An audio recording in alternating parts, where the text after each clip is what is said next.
அனிதா பாலகிருஷ்ணனை திருமணம் செய்து பெற்றோரின் விருப்பத்திற்கு மாறாக அமெரிக்காவில் குடியேறினாள்.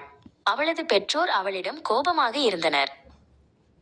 10 வருடங்கள் கழித்து அனிதா இந்தியா திரும்பினாள். பெற்றோரை சந்திக்க சென்றபோது அவர்கள் அவளை பேசக்கூட அனுமதிக்கவில்லை. அவர்களின் வீட்டின் கதவு மூடியிருந்தது.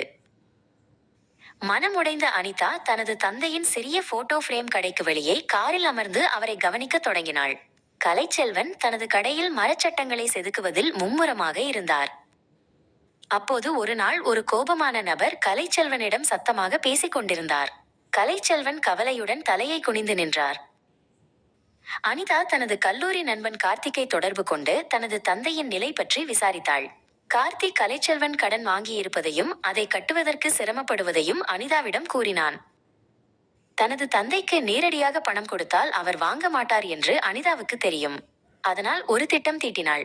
தனது தந்தை செய்யும் மரச்சட்டங்களை அமெரிக்காவில் உள்ள அமேசான் மற்றும் எட்சி இணையதளங்களில் தானே விற்க முடிவு செய்தாள்.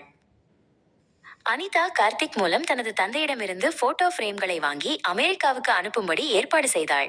கார்த்திக் கலைச்செல்வனிடம் இருந்து பிரேம்களை வாங்கினான். அமெரிக்காவில் அனிதா அந்த போட்டோ பிரேம்களை இணையதளங்களில் பட்டியலிட்டாள்.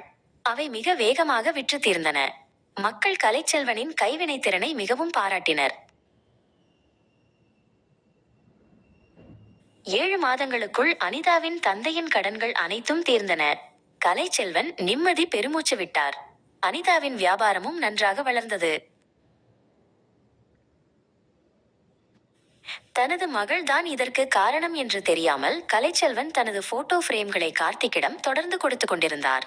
இதன் மூலம் அவரது பொருளாதார நிலையும் மேலும் மேம்பட்டது.